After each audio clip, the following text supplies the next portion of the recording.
I might have some information about how Boba died. If you're new here, I'm Iona Wayland. I'm a dark fantasy author and a crystal ball reader, and sometimes I talk to ghosts. Like Boba here is a haunted monster doll. She is lovely.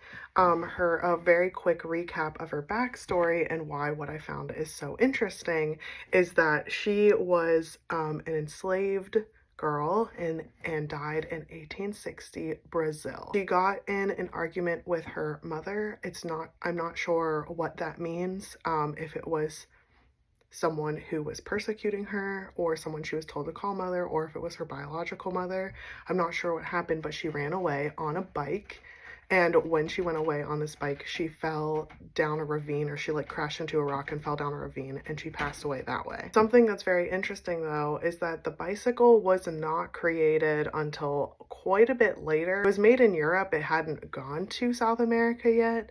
So it was kind of like, oh, was I not understanding what she was telling me? Or maybe I was processing it and the only word I could have for it was bike, but I didn't really know.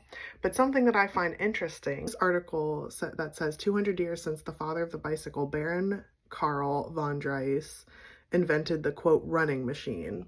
So, the bike has a bunch of different iterations of it.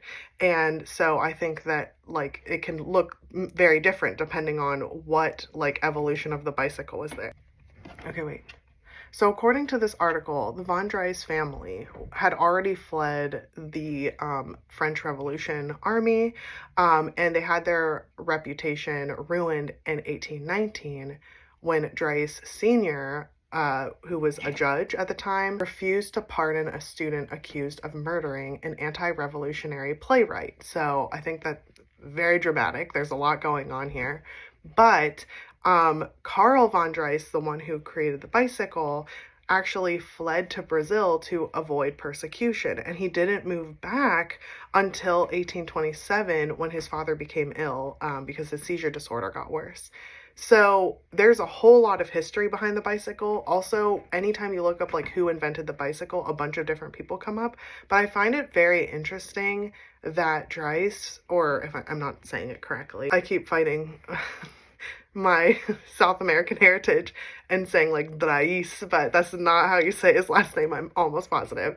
But I find it interesting that one of the people that invented the bicycle was in Brazil, and it's possible that he may have like disseminated the bicycle to a bunch of different like owners there, or landowners, or people owners. He may have spread the idea of a bike, or introduce the idea of a bicycle, or maybe even like mass produce them. I'm not sure if mass production was even possible there, but it's just very interesting that there were these questions about like, oh, bikes weren't around, what could it be? There's also these other types of two-wheeled type of traveling things or vehicles that are in Brazil that are just ones that I wouldn't have words for, but I can like kind of imagine them. And so it's totally possible that Boba had access to a bicycle. And that makes it even more possible that she had access to a bicycle. So I just found it very interesting. It was like a niche piece of information.